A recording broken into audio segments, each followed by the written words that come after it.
விஜய் நடிகராக இருக்கும்போது மக்களிடமிருந்து அந்நியப்பட்டு இருந்தார்.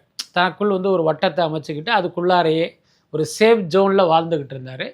அதனால தான் நான் கூட நடிகர்கள் அரசியலுக்கு வரக்கூடாது, இந்த மாதிரி நீங்கள் ஒரு பொய்யான முகத்தை காட்டிட்டு அதை வச்சே மக்களை ஏமாற்ற அரசியலுக்கு வராதிங்கன்னு நம்ம தொடர்ந்து பேசிகிட்டே இருந்தேன். நீங்கள் கூட கவனிச்சிருப்பீங்க. ஆனால் இன்றைக்கி விஜய் மக்களை தேடி வர ஆரம்பிச்சிட்டாரு. இன்னும் பெருவாரியான மக்களை சந்திப்பதற்கு ஒரு பேரார்வத்தோடு காத்துக்கிட்டு இருக்காரு. அதுதான் உண்மை. அப்படி இருக்கும்போது அவர் மக்களை சந்திக்க வரல, வீட்டுக்குள்ளே முடங்கி கிடக்கிறார் அப்படின்லாம் சொல்கிறது ஒரு அவதூறு பிரச்சாரம் தான். இன்னொன்று, விஜய் இன்றைக்கு தமிழ்நாடு முழுக்க சுற்றுப்பயணம் செல்வதற்கு தயாராக இருக்கார். ஆனால் காவல்துறை அனுமதி கொடுக்கலை.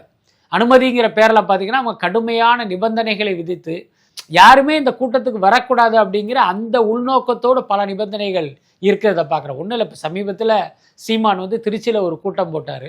அதில் பார்த்தீங்களா எவ்வளோ கூட்டம் இருந்துச்சுன்னு. ஆனால் விஜய் இதில் பாருங்கள், ஒரு ட்ரோன் ஷாட் வச்சிங்கன்னா ஒரு பெரிய இடமே காலியாக இருக்குது.